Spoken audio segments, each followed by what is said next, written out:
Love is one of the most wonderful things ever. Pinakauso, pinakanararamdaman ng marami, pero also sometimes the least understood of all.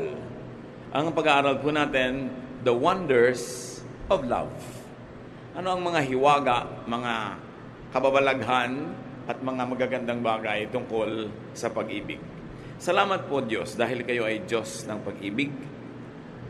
At tulungan mo kami, Panginoon, na maunawa ito ng higit pa para lalo naming maramdaman, maipadama, ma-enjoy, at lalo namin kayo, Panginoon, na madakila because you are God of love.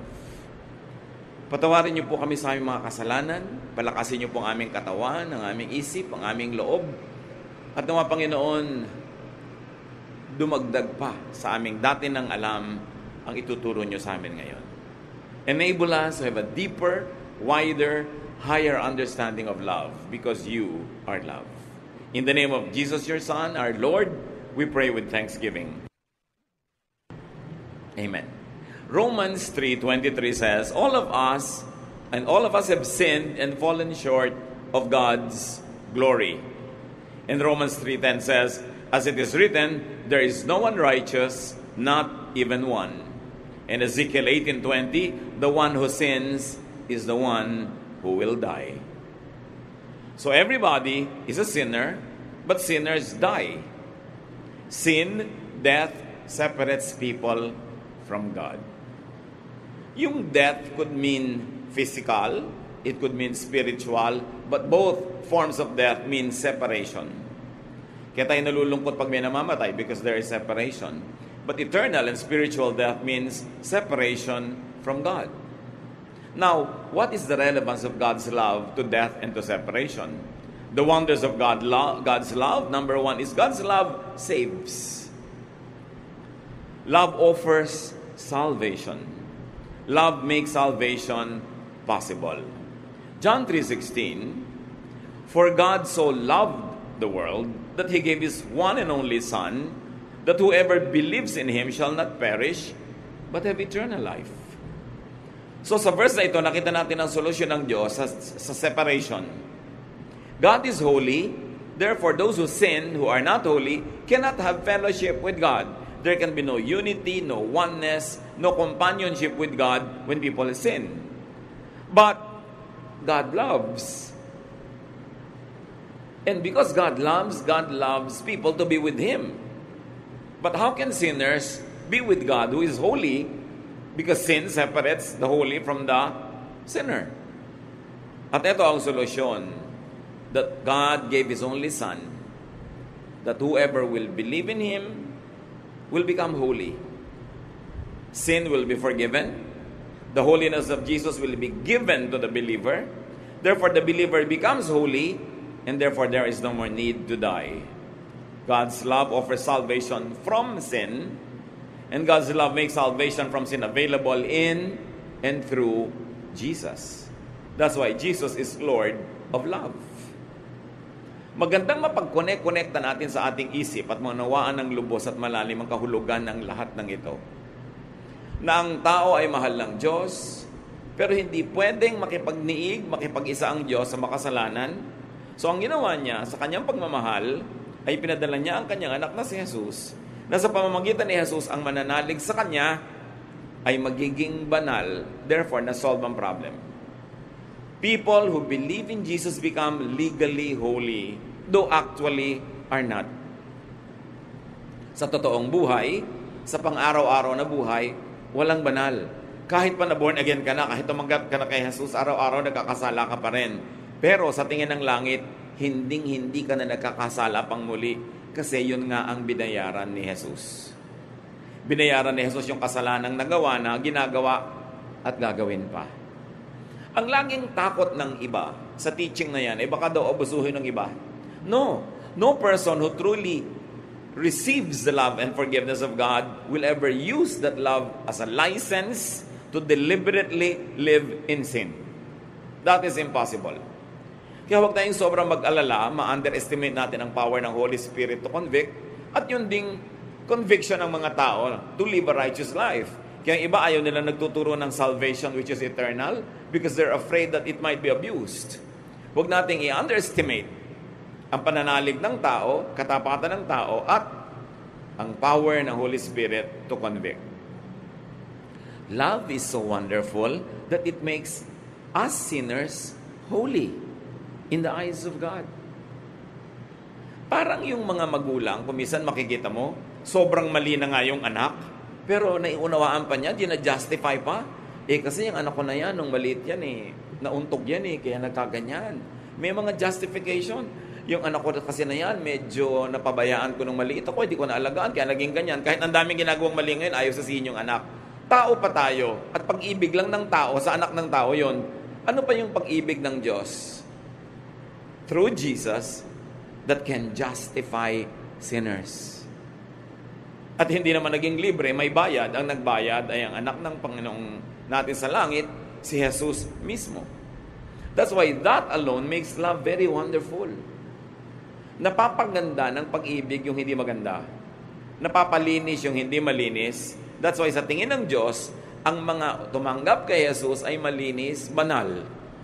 Not because we really are, but because the love of Jesus makes us holy and acceptable to God.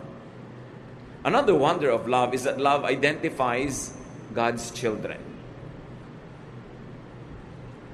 Maraming mga pagtatangka ang mga tao sa buong panahon kung paano maipapakilala nila na sila'y maka-Diyos. May mga dinadaan yan sa diet, kung anong kinakain nila at hindi. May dinadaan yan sa anong isinusuot at hindi. Yung iba, dinadaan pa nga nila kung anong version ng Bible ang ginagamit nila. May dinadaan yan sa kung anong uri ng bautismo ang pinapractice nila, etc., etc. But 1 John 4:7 and 8 says, "Dear friends, let us love one another, for love comes from God. Everyone who loves has been born of God and knows God. Whoever does not love does not know God, because God is love." Para dito sa 1 John 4:7 and 8, ang tunay na pagkakakilanlan ng anak ng Diyos kung siya ay marunong magmahal. Hindi sinabi na dapat member siya ng ganitong religion para masabing siya ay anak ng Diyos. Hindi sinabing dapat ganito ang kanyang congregation, ganito ang kanyang religious practice. Sinabi niya, sino mang marunong umibig ay nakakakilala sa Diyos. You see, love transcends even religious identity. Kapag ang tao ay maibigin, ano man ang relihiyon niya, ibig sabihin, nag-ahari ang Diyos sa kanyang buhay. Pero ang taong hindi maibigin, ano man ang relihiyon niyang ipinagmamalaki, sinabi dito, no, hindi ka anak ng Diyos. Whoever does not love does not know God. No matter your religious membership. So ang tunay na pagkakakilanlan, kung ang tao ay anak ng Diyos, nakakakilala sa Diyos, pinagaharian ng Diyos, ay kung siya'y maibigin. At siyempre, kakambal ng pagiging maibigin yung maawain. Pag di ka maawain, malupit ang puso mo. Natutuwa ka pag may nagdurusa, lalo ang nagdurusa sa tingin mo makasalanan. Sasabihin mo, dapat nga, buti nga sa kanya kasi makasalanan siya. Yan ang palo sa kanya ng Diyos. Yung may lihim kang tuwa, magduda ka kung anak ka ng Diyos. Hindi kailangan pagdudahan na relihiyoso ka. Surely religious ka, pero anak ka ba ng Diyos? Basahin muli natin ang 1 John 4:7 and 8. Kasi ito palang pamantayan na. Let us love one another, for love comes from God. Everyone who loves has been born of God. Di ba kailangan, you must be born again. Pinagtuturo natin yan, John 3:3. Unless a man is born again, he cannot see the kingdom of God. So akala natin, yung pagiging born again, yung mananalangin ka, hihingi ka ng tawad sa kasalanan mo, tatanggapin mo si Jesus. Yes, it is a way, a method to be born again. But 1 John 4:7 and 8 tells us that he who loves has been born of God. Yung umiibig, maibigin, maawain, matulungin, born again yun. Kahit hindi technically ginawa niya yung religious formula, Kahit hindi siya umattend ng religious rally, hindi siya umattend ng evangelism class, maibigin siya, that person is born of God. And that person knows God. Not necessarily that that person is religious. It is not necessarily that that person knows all the necessary verses. Because love is the best verse. Sabi niya, those that love know God. Whoever does not love does not know God. Sorry na lang, kung hindi ka maibigin, kahit anong rank mo sa religion, kahit gaano katagal ka na, kahit daming verses mong alam, sinasabi ng verses na ito, hindi mo kilala ang Diyos. Kasi ang tunay na nakakakilala sa Diyos ay maibigin. At ang tunay na maibigin ay kilala ng Diyos. Yun ang mas importante. Nakilala ka ng Diyos na anak kanya. Sabi niya, why? Because God is love. Hindi sinabing God is religion, God is diet, God is baptism. Sabi, God is love. Love also identifies Jesus' true followers. John 13:35, sabi ni Jesus, if you love each other, everyone will know that you are my disciples. Dapat pag may sabing, alam mo, nagmamahalan niya mga yan. Ay, born again nga. Ay, they really know God. Maka-Diyos nga. Follower nga ni Jesus. Dahil yun ang ID ng mga follower ni Jesus. Hindi haba ng buhok, hindi haba ng laylayan ng damit. Ang ID ng mga follower ni Jesus, pag-ibig. Not religious membership, not looks, not even activities. In other words, love confirms salvation. Merong mga nagtatanong, paano ko ba mapapatunayan na na-born again na nga ako? Na na-save na nga ako? Maibigin ka na ba? Yung bang dating hindi mo maibig ay natututunan mo na unti-unti, kahit unti-unti, pero dapat may asenso na namamahal. Ang pagmamahal ay hindi laging emotion. When you are committed to somebody's well-being, hindi kailangan maging emotionally involved ka sa kanya. Ibig sabihin, mahal mo siya. Dahil gusto mo yung makakabuti para sa kanya. Love shows the extent of salvation. Love shows how much one is forgiven. Love shows how much one experiences the love of God. Mas nakadama ng pag-ibig ng Diyos, mas nakakapagpadama ng pag-ibig sa kapwa. Lack of love does not mean incomplete salvation. Kasi kung minsan may mga, sabi nila, saved ako, tumanggap na ako kay Jesus, pero kulang na kulang pa rin sa pag-ibig, it could only mean the extent of incompleteness of experiencing God's love. Therefore, it's also the extent of incompleteness to love others. Hindi pa lang niya lubos na hinahayaan ng Espiritu ng Diyos na maghari sa kanyang buhay para siya maging maibigin. Minsan, may mga bagong-bagong nakakakilala sa Panginoon in honeymoon period with the Lord. Very loving, very nice, very good. Pero later on, tumitigas uli ang puso. Nagiging makasarili na naman. That's why we have to renew our commitment to God day by day. Hindi pwedeng week by week, month by month, year by year. Kailangan kada araw. Sinasariwa mo kung sino ka, ano ang relasyon mo sa Diyos. Parang naghahari sa ating buhay ay pag-ibig. Pagmamahal. Kasi ang tao nagmamahal, merong ibang ligaya, merong ibang sigla, merong ibang lakas.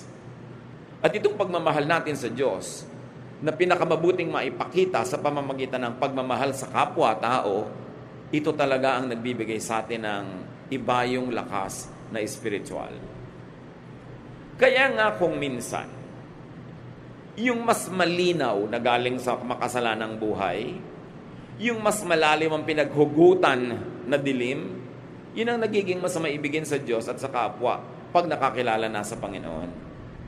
Kasi yung mga hindi masyadong obvious na nagkasala, may natitira pang self-righteousness sa kanila eh.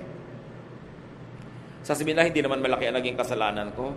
Hindi naman ako talagang katulad ng iba dyan, na ang laki-laki ng kasalanan. Ang nagiging bunga tuloy, may natitirang yabang sa katawan at hindi lubos na nagiging maibigin Kasi iniisip, wala naman ako masyadong utang sa Diyos o utang sa humanity. Kaya yung babaeng sobrang obvious na makasalanan nung nakararap naman ng pagpapatawad ng Diyos, lalong naging obvious ang pagmamahal niya kay Jesus, undoubtedly sa kanyang kapwa. Kaya ang sabi ni Jesus sa Luke 7:47, "So I tell you that all her sins are forgiven. And that is why she has shown great love. But anyone who has been forgiven for only a little will show only a little love." Itong babae kasing ito, binasag niya ang napakamahal niyang pabango. Meron kasi mga alabaster jars nung araw na para matanggal mo yung laman na pabango sa loob, kailangan mong basagin. Wala namang roskas. Wala namang tapon na pangsara. So pag bubuksan mo na siya, ubusin mo na dahil binuksan mo na yung lalagyan. At ito ang binasag niya para ibuhos sa Panginoon yung pabango. Ang mahal-mahal, ang bango-bangong halimuyak. At nagtataka yung mga tao, sabi nila, kung talagang propeta tong Jesus na to, dapat alam niyang masamang babae itong humihipo sa kanya, iiyak-iyak dito, nagmiminisa sa kanya. At sabi ni Lord, bakit niyo tinitingnan? Kaya ganyan siyang magmahal sa akin. Sobra siyang makasalanan. Ang laki ng patawad na tinanggap niya, kaya ganun din siya kalaki na magmahal. Kayo, inaakala nyo, hindi naman kayo masyadong makasalanan. Kaya heto, dumating ako dito, hindi nyo ako binigyan ng tubig panghugas ng paa ko. Hindi nyo na ako binigyan kahit mumurahing pabango to anoint me. Hindi nyo ako pinapansin dito. Dahil iniisip nyo, hindi nyo naman obligasyon yon kasi hindi naman kayo makasalanan. At yun kung minsan ang disadvantage, so ang mga kasalanan ay tago, lihim, o hindi obvious na kasalanan, pero kasalanan pa rin. Ang pakiramdam nila sa sarili nila, they are better than others. And because they feel that way, they act in a superior way. They do not serve very well. So they don't appreciate God's love as much as those who know that they have been forgiven in a big way. Kaya sabi niya, kung talagang ramdam mo na napatawad ka sa malaking paraan, malaki ka rin umibig. Malaki din ang pag-ibig mo. At nagbabasag ka ng mamahaling pabango para i-offer, hindi yung kung ano na lang, pwede na. Pagka kasi iniisip ng tao, hindi siya masyadong makasalanan, ang pakiramdam niya, hindi rin niya masyadong kailangan ng pagpapatawad, at hindi rin niya kailangan masyadong mag-make up at magbayad-bayad sa kanyang mga kasalanan. The amount of forgiveness is not determined by God's capacity or willingness to forgive, because God loves to forgive completely. Kung ang natatanggap nating pagpapatawad ay hindi nalilimitahan ng kakayahan ng Diyos dahil kayang-kaya naman niya at gusto pa niya na magpatawad ng ganap, bakit merong hindi masyadong ganap ang natatanggap na kapatawaran o yung assurance ng kapatawaran o yung pag-ibig na kasama sa pagpapatawad ng Diyos? Kasi nalilimitahan ngayon ng kanyang pananalig sa sarili. The love we receive from God is not limited by God's capacity to give. It is limited by our capacity to receive. Konti ang natatanggap mo kasi maliit lang ang lalagyan na nakasahod. Pero kung malaki ang ilalagay mo doon na lalagyan, kayang-kaya pa rin punuin ng Diyos yun kasi kaya niyang punuin ang lahat. Gaano kaganap ang pagpapatawad ng Diyos sa ating kasalanan? Psalm 103 verse 12, "How far has the Lord taken our sins from us? Farther than the distance from east to west." At gaano kalayo ang silangan sa kanluran o yung dulo ng silangan sa dulo ng kanluran. Whatever that means to every generation, it only means one thing. Ang layo, layo, layo, layo noon. Hindi yun pwedeng magkadikit o magkalapit. At ganun daw kalayo, inilayo ng Diyos sa atin ang ating kasalanan nung tayo'y pinatawad. Kaya pandaraya ng kaaway, pagka ikaw ay tumanggap na sa Panginoon, nagsisi ka na, humingi ka na ng tawad, tapos inuusig ka pa rin ang budhi mo pagkatapos. Hindi mo natanggap ng buong buo yung benefit ng pagpapatawad. O although tinanggap mo yung buong pagpapatawad. Pero siguro may duda ka pa sa iyong isip, may nagbibigay sa'yo ng duda, kaya tuloy hindi mo na-enjoy yung full benefit of your membership in God's family, though you are already a full member because you have been forgiven. Kaya ang unang pandaraya ng kaaway sa atin ay tigasan ang ating puso, takpan ang ating mata at tenga, ilayo tayong makarinig ng mensahe ng kaligtasan sa pamamagitan ni Jesus. At kung hindi napigil ng kaaway na mangyari yon, ang susunod niyang gagawin ay babawasan niya, pipigilan niya na lubos nating maunawa anong ibig sabihin ng mapatawad. Babawasan niya ang ating peace of mind, dadagdagan niya ating guilt feelings, bibigyan tayo ng mga duda tungkol sa ating salvation. Kasi kung hindi niya maaagaw yung salvation sa atin, aagawin niya yung joy of salvation. Why? Because the devil comes only to steal, kill, and destroy. Ang magagandang bagay na gusto ibigay sa atin ng Panginoon ay pipilitin ng diablong papangitin, sirain, or at least bawasan. Habang maibigin ka, ngayon, ang nagiging psychological effect nun sa'yo, mas nararamdaman mo na anak ka ng Diyos. Pero pagka ang pinairal mo, yung hindi mo maibigin na side, doon ka papasukin ng kaaway para bigyan ka ng duda kung saved ka nga o kung blessed ka nga. Doon ka papasukan ng mga duda, doon ka papasukan ng mga fears, mga insecurities. Kaya sabi sa Bible, do not give the devil a foothold. Huwag mong bigyan ng matutungtungan kahit kapraso dahil tutungtong siya doon at kakapit.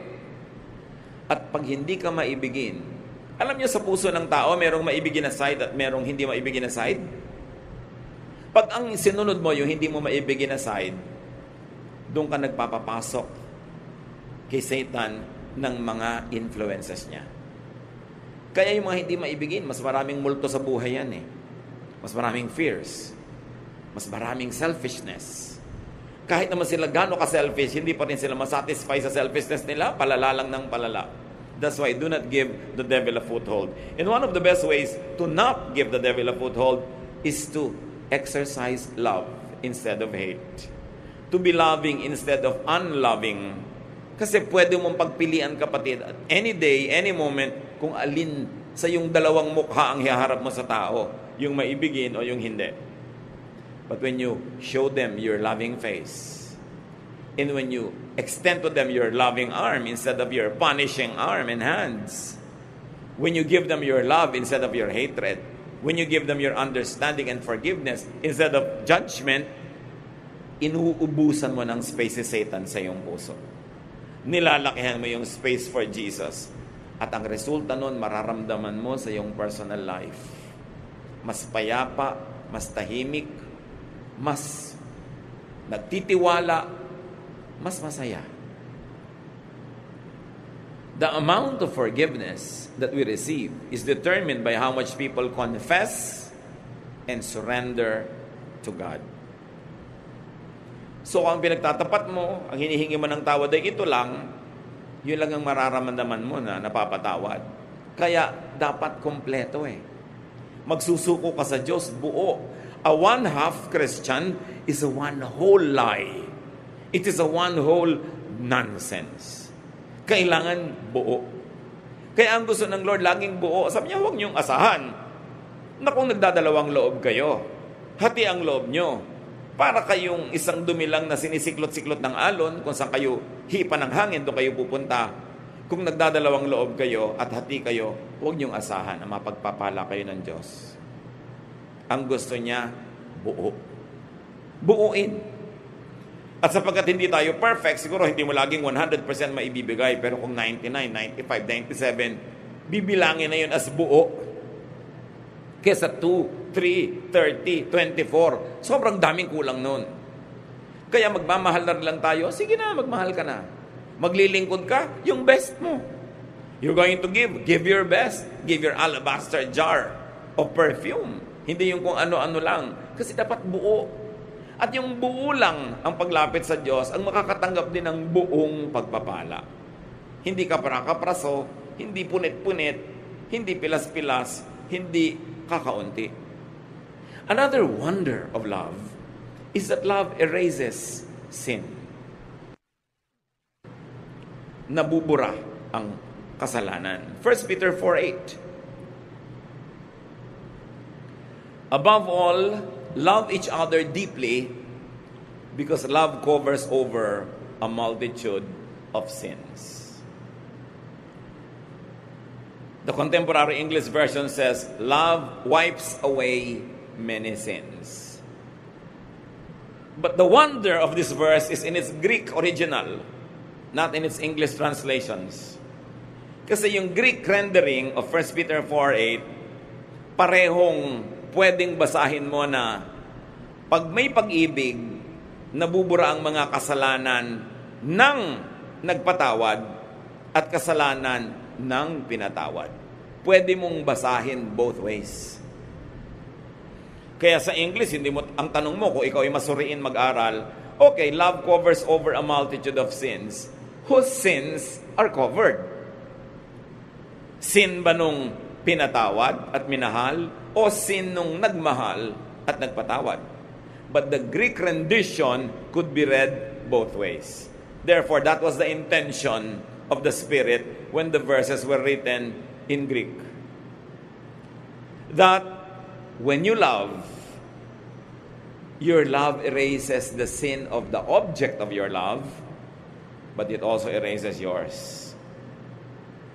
Parehong nakikinabang yung pinapatawad at nagpapatawad, yung umiibig at iniibig. Kaya inuutos sa atin, forgive one another. Because if you do not forgive others, God also won't forgive you.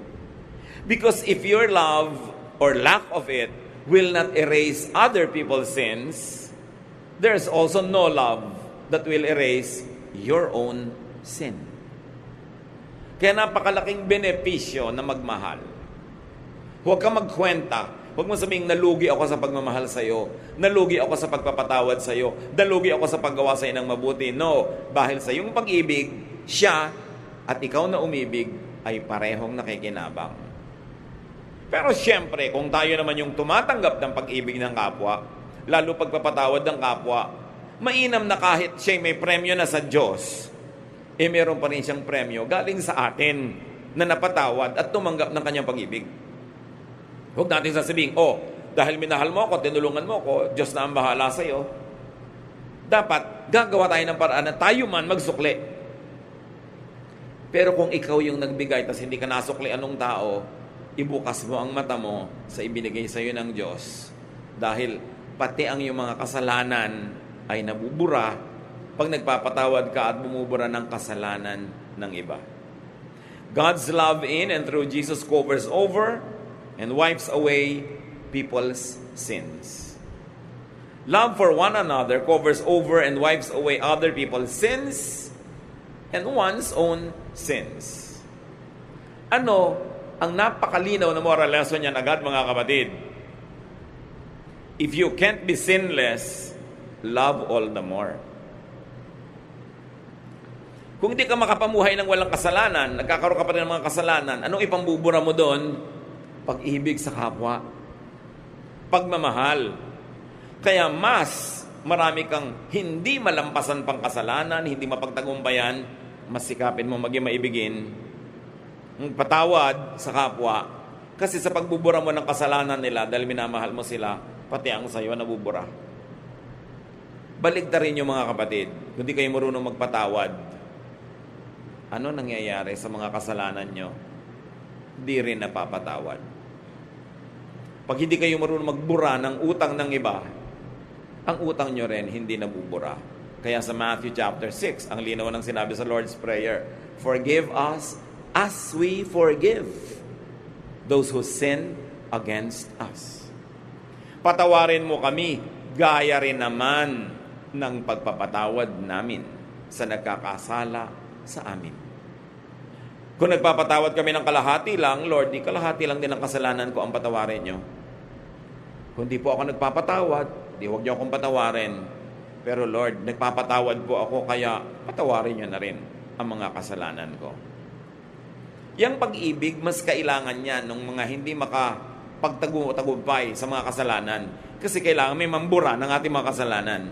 And it is love for others that will do that.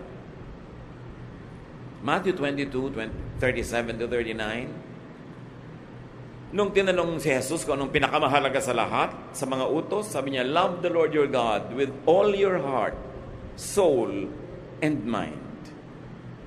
This is the first and most important commandment. The second most important commandment is like this one, and it is love others as much as you love yourself. Ang totoo, yung 10 commandments, pwedeng hatiin sa dalawa. Yung mga naunang commandments only means love God. Yung you shall not call upon the name of the Lord your God in vain, yung you shall have no other gods before me, etc., etc. It means love God. At yung mga do not steal, do not commit adultery, do not covet, do not kill, lahat yon love others. Kaya pag mahal mo ang Diyos at mahal mo rin ang iyong kapwa, technically, sinusunod mo yung buong commandment. So huwag kang mapako sa mga detalye ng mga commandments at mga religious laws. Ang mahalaga ito, maibigin ka.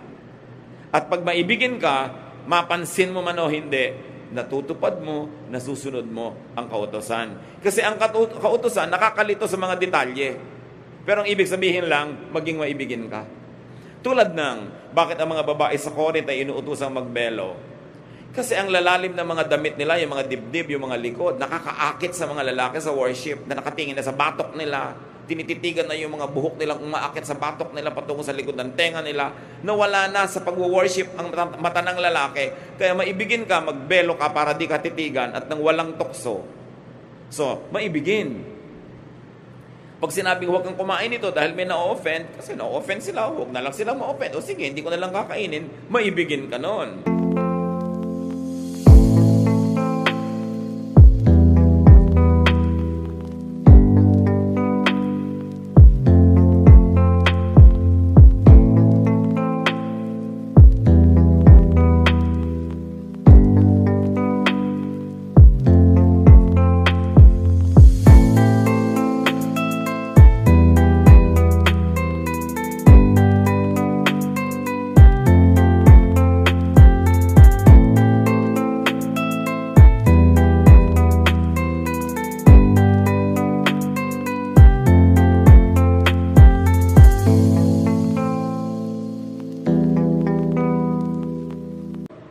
Yung sinabing, you shall not covet what is not yours, pag-ibig sa kapwa, kanya yun eh. Bakit mo pag-iinteresan? You shall not steal. You shall not commit adultery. Because when you commit adultery, una, hindi mo minamahal ang asawa mo. Pangalawa, hindi mo minamahal yung kapartner mo in crime kasi nagkakasala rin siya. At kung siya may asawa rin, hindi mo minamahal yung asawa niya, inaagawan mo. Kung may mga anak siya, inaagawan mo ng tatay itong mga anak na ito, napunta na sa yung tatay nila. At kung may mga anak ka na malalayo ang loob o ma-offend o mapapabayaan dahil sa iyong pangangalo niya, hindi mo rin minamahal ang mga anak mo. So lahat ng mga utos actually tungkol sa pag-ibig. Ang problema, yung mga iba sobrang naging legalista at relihiyoso. Masunod lang yung mga detalye ng utos kahit hindi na sila maging maibigin. Nabaligtad. Pagka sinabing batuhin niyo ang mga babaeng nangangalo niya hanggang mamatay, anong pag-ibig doon? Because it is meant to be a deterrent. Para matakot ang mga tao, mga niya. Huwag silang mang-agaw ng asawa ng may asawa. Maging tapat sila sa kanilang mga asawa. Pero hindi rin naman nag-work. Wala ring takot yung mga tao. Nababato lang, namamatay lang. Nagkakasala lang tuloy yung mga bumabato dahil nagiging malupit sila. Pero tuloy pa rin naman ang pangangalo niya. Kaya ang sinabi ni Lord, okay, anong pinakamahalagang commandment? Huwag nyo nang isipin yung mga detalye kasi nalilito kayo eh. Sometimes sa pagsunod nyo sa detail, doon kayo nagiging unloving. Kaya ibinalik ni Lord, ito ang commandment, love the Lord your God with all your heart and with all your soul, and love your neighbor as yourself. Huwag kayong magpalito sa interpretation yan. Pag hindi loving, hindi na yan ang law of God. Pag sa pagsunod sa religious regulation, hindi na kayo nagiging loving, nabe-break nyo na yung spirit of the law. Ang sinusunod nyo na lang, the letter of the law. Kaya sabi niya, para walang lituhan, ang lagi mo na lang itanong, is it loving? Pastor, pwede po ba akong umattend ng lamay ng lola ko? Kasi may padasal po sila. Hindi ba? Iba naman yung religion natin. Hindi tayo nagdadasal para sa patay. Loving ba na hindi ka umattend? Apo ka? Hahanapin ka ng mga magulang mo, ng mga tiya mo, ng mga pinsan mo. Loving ba na hindi ka umattend? Hindi po. Di umattend ka. Alam ka namang natanggal yung salvation mo dahil umattend ka niyan. Yung pong pinsan ko, na lumaki kami, kababata ko pa nung araw, tapos ganyan ikakasal. Kaya lang po, iba yung religion nila, kinukuha kong abay. Aabay po ba ako? Iba na ang aking church ngayon. Loving ba na huwag kang sumipot sa kasal ng pinsan mo? Hindi po. Kasi magdaramdam siya. Kasi gusto niya, nandun ako. Di umattend ka. Natanggal ba yung kaligtasan mo sa pagiging loving mo? Umattend ka doon. Yung iba kasi, sa pagiging technical ng religiosity nila, sa pagsunod nila sa mga letra ng mga bawal at hindi bawal, ang nagiging ending, hindi sila loving. Kaya, nilinaw ni Jesus, the most important commandment is to love. And if in the process of loving, you break the letter of the traditions and the laws, then do so, but be loving. Because it is the highest command of all. It is the most important command of all. The best, the highest, and the purest religion is love. Now, no matter how religious you are, how high your religious position or office is, if you are not loving, balewala ang lahat. At si Pablo mismo, sabi niya sa 1 Corinthians 13:13, "For now there are faith, hope, and love. But of these three, the greatest is love." Greater than faith? Can you imagine that? Greater than hope? And Paul says, the greatest is love. Unahin nyo ang umibig. Huwag niyong unahing maging relihiyoso. Kung ang pagiging relihiyoso, ang ending, di kayo maibigin. So learn and practice to love more. Mga kapatid, kahit gaano kahaba ng eternal life nyo, isa lang ang buhay nyo dito sa mundo. Isa lang.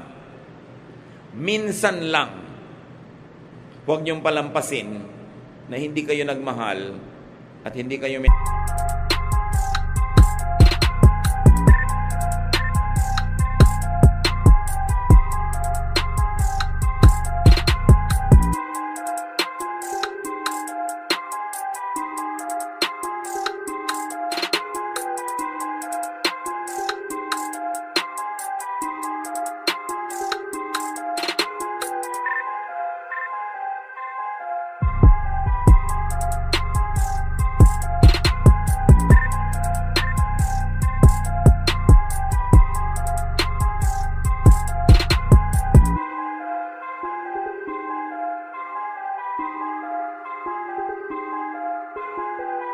minahal dahil hindi kayo kamahal-mahal. Tulungan nyo naman ang mga tao na mamahal kayo. Huwag nyo gawin ang sarili nyo na hateful. Gawin nyo ang sarili nyo attractive to the power of love. Pag-practice na magmahal. Kung pipili kayo at makakapili kayo ng magmahal at hindi magmahal, piliin nyo magmahal because God is love. Maraming pwedeng approaches. Use the loving approach. And also open up to being loved. Payagan nyo ang mga taong mahalin kayo. Kung minsan sa sobrang dala sa buhay, ayaw nang maniwala sa pag-ibig. Ayaw magmukhang nauuto, nabobola. So ayaw na lang tumanggap ng kahit anong uri ng affection. But remember, allow people to love you. May magiging fake siguro. Huwag nyo na lang masyadong payagan kung di kayo sure. Pero hayaan nyo mag-express sa mga tao ng pag-ibig sa inyo, ng pagmamahal. Alam nyo, may mga tao alukin mo, gusto mong kumain, hindi, ayoko. Yung ayaw agad, refuse agad, usually, pride lang yun eh. Ayaw magmukhang interesado, o ayaw magmukhang patay gutom, o kaya, basta ayaw magkaroon ng utang na loob. Ayaw magmukhang may need for others, kaya laging nagre-refuse. At yun ang sinasabi ko, open up yourself to love. Masusuri nyo naman kung ang nag-aalok sa inyo ay mahal palang sumingil later. Pwede nyong iwasan yon. Pero masusuri nyo rin yung talagang affection. Marami mga tatay, hindi nila ino-open yung sarili nila sa love and expressions of love ng kanilang sariling asawa o ng mga anak. Laging kala mo mga monumentong bato. Yung ayaw umiyak, ayaw mag-express ng love. Buti nga ngayon may mga tatay nang nagsasabi ng I love you sa anak. One generation ago, mamatay na lang at magkamatayan. Fathers will never say that. Marami pa nga ngayon na husband hindi masabi sa wife, I love you eh. Yung ang asawa naman, parang halamang tuyot na tuyot, gusto-gustong madilig ng I love you. Love mo ba ako, daddy? Daddy, love mo ba ako? Eh, di ba pinakasalan nga kita? Ay, thank you very much. Salamat naman. Tatanawin kong utang na loob na pinakasalan mo ko, pero gano'n ba kahirap sabihin sa akin, I love you. So, open up yourself to loving, to being loved, and to being more loving to others. Kasi lahat nakikinabang. Make sure lang na hindi naman fake. Maraming pagmamahal ng manugang. Maraming biyanan ayaw tumanggap ng pagmamahal ng manugang. Yung mailap, tanggi ng tanggi. Meron din naman ganung manugang. Bakit? Ang iksi-iksi ng buhay. Tanggapin natin ang lahat ng available na love na walang masamang kapalit. At ibigay din natin ang lahat ng available na love na wala naman masama na bayad kung ibigay natin sa kapwa. Hindi kahinaan na magpakita ng pusong maibigin. In fact, it is strength to show that you are loving. To say sorry when you feel sorry. Kumisan kasi may nasasabi tayong masakit, agad-agad alam mo mali ka, right there and then sabihin mo, sorry. I'm really sorry. With every second, every minute, every hour na hindi mo sinasabi yung sorry, mas humihirap sabihin. Lalo kung isang linggo na ang lumipas, isang buwan, nagkakatigasan na. Samantalang, sorry said in the most correct time will actually not permit more damage. Yung agad mag-sorry ka, kahit alam mong sorry ka, ba't di mo masabi? Bakit mahirap gumawa ng mabuti? Ba't ang dali-daling gumawa ng masama, manakit ng kapwa? Bakit? Doon natin makikita how much of God's love is at work in our hearts. Sundin ninyo ang sinasabi ng budhi. Kung ang sinasabi nito ay magpakumbaba, humingi ng tawad, tanggapin ang pagkakamali. Hindi yan weakness. Yan ay strength. Because only very strong people can say sorry. Weak people will pretend to be hard-hearted o kaya will make up another way but will never say sorry. But it really takes great courage and it takes great character to be able to do that.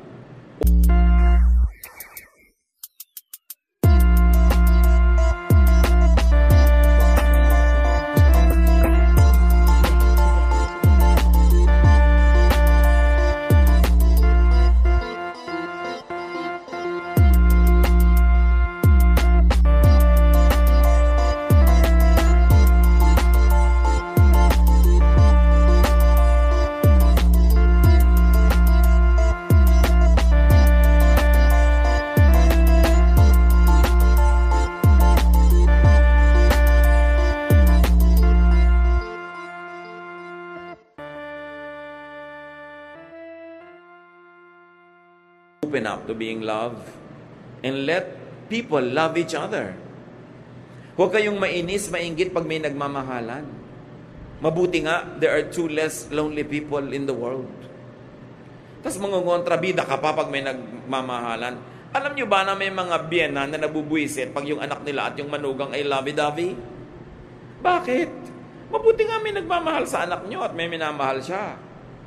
Walang sa lugar yung mga magulang na nagsiselos pa. Of course, hindi romantic selos, pero parental selos. Pero wala yun sa lugar.